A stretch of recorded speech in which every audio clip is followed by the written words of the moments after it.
Сайн байцгаана уу? Эрхэм сонсогч та бүхэнд энэ өдрийн мэндийг хүргэе. Amis Time podcast-ийн шуудан нэрлэгийн шинэхэн дугаар хүрэхэд бэлэн боллоо. Манайхан дардаг юмнуудаа дараад намаагаа дэмжиж өгөөрэй, баярлалаа. Би хизээч үзэн ядаж байгаагүй.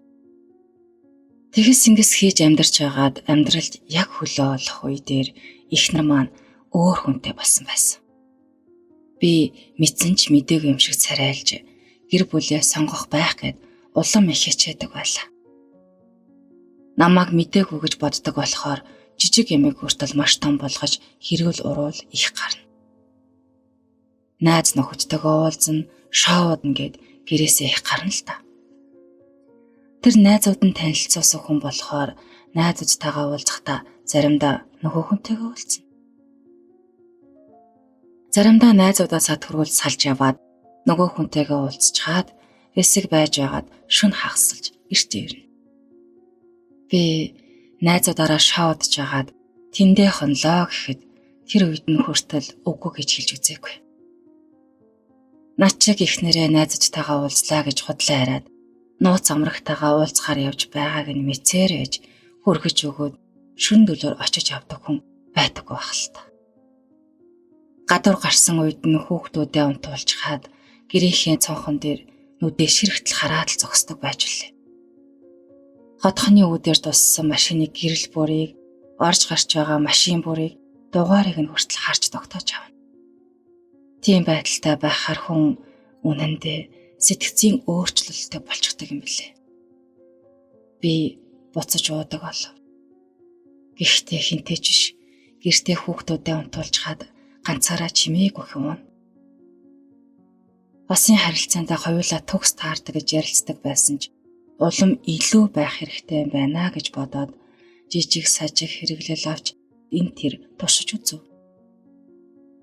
Улам их халамжилж, улам их хайрлах гэж хичээдэг байлаа. Надад таньдаг хүмүүс, танил тал маш их бий. Бүр хэдэн 100 гаруй байгаа. Энэ тэндээс найз нөхөд, хуурай дүүнэр хаа нэг хэлнэ. Оо яхаа, танаа эхнэр чинь тэр буудлын руу тийм хүнтэй орсон.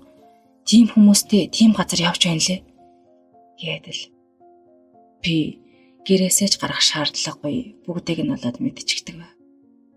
Би бүгдийг нь мэддэгч чимээгүй байсаар л.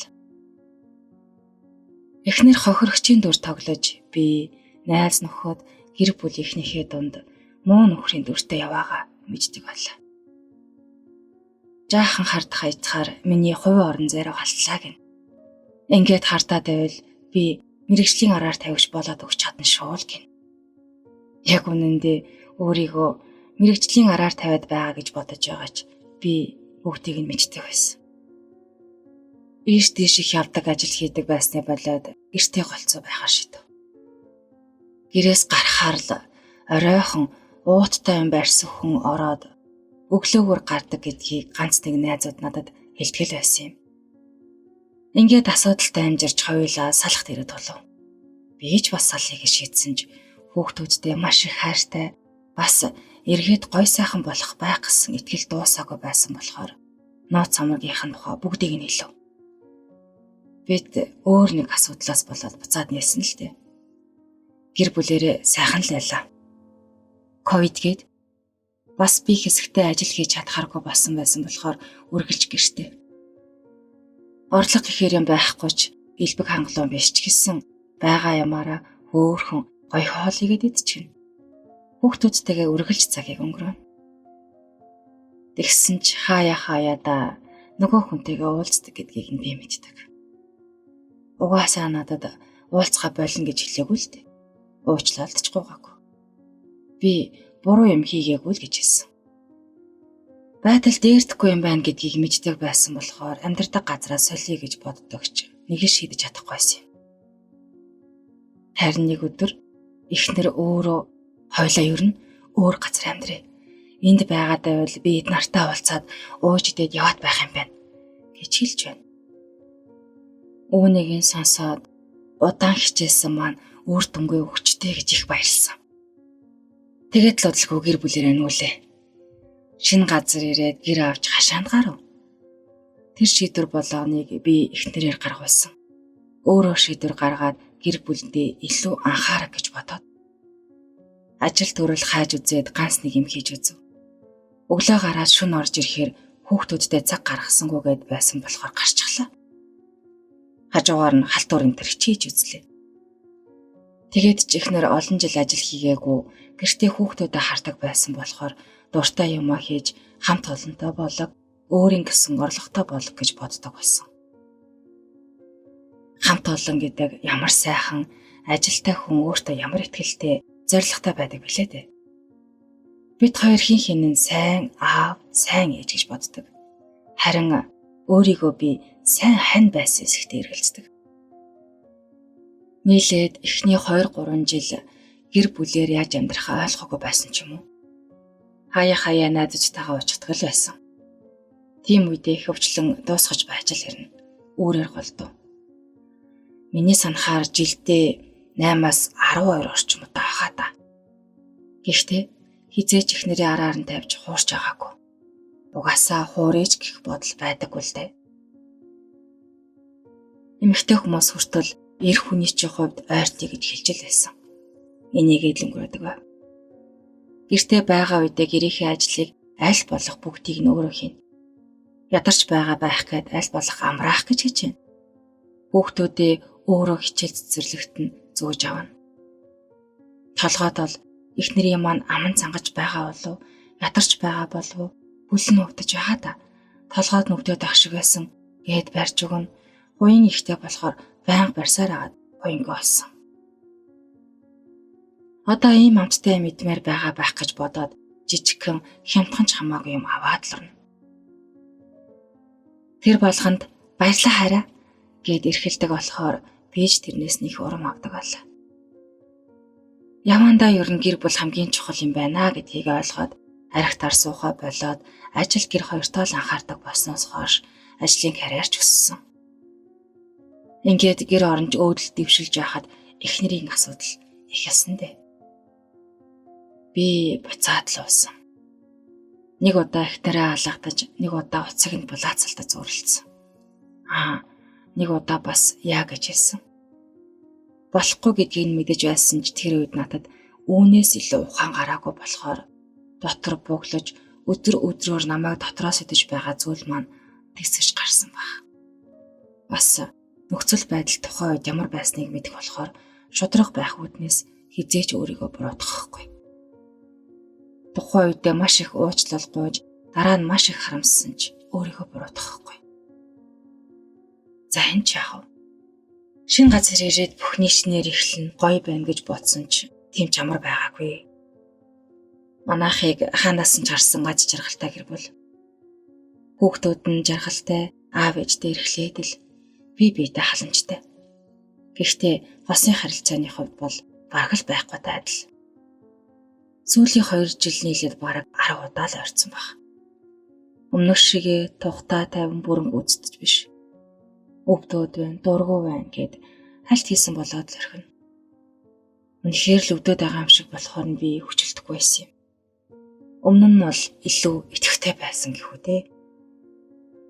Үргэлж хамт эврэлдэж унтаж би орой болгон гар хөл нурууг нь барьж өвдгөөрөө өгөөд өглөө болгон цаг нь бэлдэж өвдгөөрөө бэлдээд хүүхдүүдэд зөвгөөд аль болох хамттай хоол ичихгүй хичээдэг. Хүүхдүүд маань аавынхаа хийсэн хоолнд дуртай гэж чихтэйхэн. Гой хоол хийчгээд хүүхдүүддээ эхнэрээ ториулж суулгаад амуу алахгүй идэж байгааг нь харах хамгийн сайхан байдаг юм. Одоо л амьдрал маань голдролтой орж байна да гэж боддог байлаа. Зуны амралтч болж хүүхдүүдээ өвөө эмээрөө нь явуулаад хоёулаа зэрэг ажиллаж эхэллээ. Хоёулаа ажил хийгээд шөнө орой л зэрэг орж ирнэ. Хасууд чиг эрхэлж, эрхлүүлж байгаач шөндөө дулаахан хонох гэж тэрвэрлдэж унтдаг байв. Удалгүй хүүхдүүдээ авахаар 3 хоногоор явж ирэв. Ирснийхэн дараа дахиад л нөгөө асуудал үүссэн гэдгийг олж мэдсэн. Унтаж хөвцснийг нь бол хинч хамт байгаагүй болохоор мэдэх аргагүй. Гэхдээ л цуг хонсон гэдгийг нь бол баталгаатай мэднэ. Гэхдээ яагаад унтаагүй гэж хэн мэдэх юм? Би өөрт нь хэлээгүй л дээ. Хэрүүлийн нэмэр бас арай гэж нааштай болгож байгаа амьдралаа дахиж нуурахыг хүсээгүй. Гэхдээ л олон жилийн сэтгэл доторх шарах улам нэмэгдэж би улам арчаагүй сул дорой болж эрч хүчээ улам алдаж байгаагаа мэдэрдэг байсан. Яг л бүх эрч хүчийг минь сорж байгаа юм шиг. Хийж байсан ажил маань цалин мөнгө дутуу өгөөд би ажиллахаа боллоо. Тэр ч яах вэ? Гэхдээ нэг анзаараад утсан юм. Эхнэр намайг бүтэлгүй, азгүй төрлийн хүн гэж боддог болсон байсныг би анзаардаг. Тэрийгэж бас тоглоом нарганаар хэлээд л байдаг. Би хаяа нууцаар эхнэрийн чатыг шалгадаг болоод хэдэн жил өнгөрсөн байсан юм. Араар тавьж хуураад яваад байдаг ханижилтэй хүмүүс намайг ойлгоно байх. Өөрийн мэдлэхгүй л нууцаар шалгадаг болчихдаг юм билээ. Гэхдээ шинэ газарт нөөж ирснээс хойш бол хэдэн сард нэг удаа л утсан. Найз нөхөд гэрийнхэнтэйгээ чаталсан чатууд нь наад нэг арчаагүй юмаа гэх мэт юмнууд л байдаг. Өөрөө болохоор хүүхдүүд жоохон болохоор жаахан тамруулж аваа салан гэх мэт юм битсэн байдаг юм. Ээж нь болохоор шүүсийг нь гартал шахаж байгаад бүх юмыг нь шавхачаад сал гэсэн байсан. Намайг огт хараагүй, уулзаж байгаагүй найз нь хүртэл наадас даачингээ биччихсэн байдаг ажил. Иймэрхүү чат бол зөндөө харсан болохоор нэг их таадаг байлаа. Гэхдээ сүүлдээ ээж нь орж ирэхээр гэрт ил цагаан тэгж ярьдаг болов. Энийг арчаагүй юмны унтаж байгааг хараа гэж мэгээд.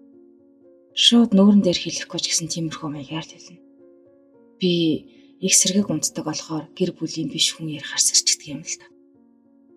Тэгээд ажаад байсан нэрэл би үнэхээр бүтэлгүй арчаагүй болчихсон байсан.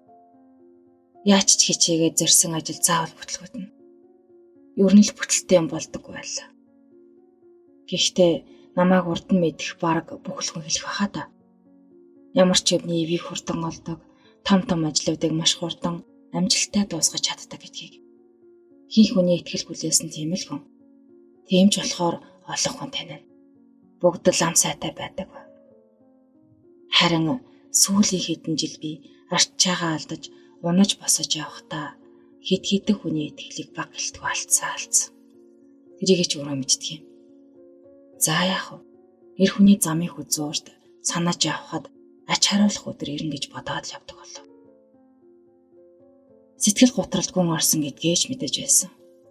Тэрнтэйгээ тэмцэх гэж хичээдэг байлаа. Гэвч өөддөө зүйл болохгүй улам л татгшож ивсээр. За би угаасаа л чадахгүй юм байна дөө гэж боддог боллоо. Он гарах төхөж гэр бүлэрээ он гаргахаар нутг руугаа яв. Яаруу сандруул явсан. Уг нь амжуулчаад очих ажил их байсан ч эхнэр яаруулад байсан болохоор орхичход явсан юм. Очоод би ажиллаар нэг тийш явсан хойгоор эхнэр нөгөө хүнтэйгээ хоёр хонсон тодорхой боллоо. Ер нь л анханасаа тэр хүний төрсөн өдөрт амжих гэж яаруулсан нь ойлгомжтой боллоо л доо. Эннээс цааш би яагаад тавьчих ёстой гэж. Би зүгээр л явчихсан. Хэлэх үгээ хэлчихэд л эхнэртэй уулзаач үгүй. Уулзчихвал би ховст болчихно. Ахаад л буулт хийчихнэ. Ахаад би уучлалт гуугаад өнгөрнө гэдгийг мэдэж байсан болохоор яваад өгсөн. Бас би өөрийгөө бүрэн алдахад маш ойрхон байгаагаа мэдэж байсан болохоор буцаад өөрийгөө олохын тулд явах ёстой гэдгийг мэдэж байсан. Эмэгтэй хүн дэвчиж нэг шидээд шууд явдаг гэж их ярьдаг та. Би бол хангалттай тавьсан. Буцаагаад болгох гэж хангалтайсаа хичээгээгүй ч байж магадгүй. Гэхдээ маш олон хүний хийж чадхааргүй хэмжээнд хичээсэн гэж боддог. Сүүлдээ хичээгт сэтгэл үлдэхий болчихдог юм билээ. Тэр хүн надад маш их уурсан. Намааг үзэн ядсан. Таарсан газраа муулаад явж байгааг нь би мэдчихэл байсан. Гэхдээ хамаагүй л дээ. Угаасаа намайг мэдэх хүмүүсийг хинж итгэхгүй. Байсан мөнгөөрөө бүгднгээр нь арих болсон. Ихэнхээр нь ганцаараа уучихсан. Салгаар шидээд явчихсан хойно өшөө авмаар санагдаад нэг хөнгөн явдалтай охинтой. Уучлаарай найзуудаасаа тийм гэдгийг мэдээд уулзсан болохоор шууд биччихлээ.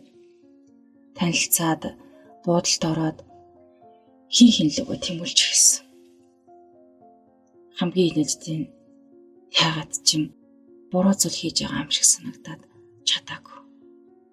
Хиндээ ч үнэнч байх гээд байгаа юм бүү мэд. Тэгээд ч би ганц биш үү дээ. Саснаас хойш хүүхдүүдтэйгээ 2 удаа л уулзсан. Хэд удаа уулзъя гэхэд минь уулзуулаагүй. Дараа нэг удаа би өөрөө боломжгүй байсан. Одоо удахгүй боломжтой болно. Хүүхдүүдээс хол байж байгаад хаяаны уулзахдаа өссөн бүх зүйлийг нь авч өгөөд хамтлаа эрхлүүлж байгаад явуулмаар санагддаг юм. Би сүүлийн үед бие өвдөөд олигтой ажил хийж чадахгүй байгаа л та. Гэхдээ өөртөө тарсан орлого олох боломжтой болсон. Намайг явснаас сарын дараа эхнэр өөр хүнтэй цуг амьдардаг болсон байсан. Хамгийн гайхмаар нь миний мэддэг нөгөө амьдралд гай болсон хүн биш байсан. Бас бүр хамгийн гайхмаар нь би тэрийг мэдээд огт уурлаагүй. Зүгээр л инээд төрсөн. Би мэдчихсэн юм аа. Чи ийм л хүн болчихсон. Миний зүв байсан гэж бодоод инээд төрөөд байсан баг. Яагаад гэвэл миний хайр дуусчихсан байсан юм бэл. Эсвэл аль эрт хайргүй болцоход болох гэж хичээсэн сэтгэл маал үлдсэн байж магадгүй. Бодоод байхад өнгөрсөн амьдралдаа би л ганцаараа амьдрал байсан юм бэл. Намайг халамжилж, эрхлүүлж байсан үнэхээр цөөхөн. Байнга л тийм юм гэж нэхэж би л болдоггүй, би л бүтдэггүй. Би л хамгийн муу хүн байсаар ирсэн. Гэхдээ би тэр хугацаанд үргэлж хичээж, үргэлж өмнөхөөсөө сайжирч ирсэн байлаа. Одоо бол үнэхээр сэтгэл амар байгаа. Хаяа баг зэрэг сэтгэлээр унахыг тооцвол өөртөө итгэл баргас сэрэгчихсэн. Би жаахан таараа байдаг болсон болохоор өөрийн сонирхсан ажлаа хийж чадахгүй. Гэхдээ аз олж маш олон зүйл чаддаг болж өдөө хүрсэн маань хэрэг өсөн шүү. Бошуухан л байр авч хүүхдүүдэд тухтай газар амьдардаг болгочиход өөрийнхөө амьдралыг бодно гэж төлөвлөсөн. Их нэртэй гомддгүй юм байх таа гэж гайхаж байна. Мэдээж анх мэдээд маш их гомдсон, маш их уур хүрсэн. Сүүлдээ тэр гомдол дуусчихсан баг. Ер нь гомдохгүй байна дөө. Бас хизээж үзий ядаж байгаагүй. Хүүхдүүдээ л маш их санаж байна. Удахгүй аав. Өдөр хоног аргацаасан амьдралаас удахгүй гарах гэж байна. Тэгээд хүүхдүүдтэйгээ өссөн үедээ уулзч ахална. Хүү ер нь их дасамтгай амт юм. Байгаад байвал байгаад нь дасчихна. Байхгүй бол байхгүйд нь дасчихна. Олон зүйлд дасаж болж л байна. Хүүхдүүдтэйгээ уулзахгүй байхад бол хизээж тасахгүйгээр шийдсэн шүү. За баярлалаа. Энэ түргээд өнөөдрийнхөө дугаарыг өндөрлөе. Дараагийнхаа дугаараар иргэн баяртайгаар уулзцгаая.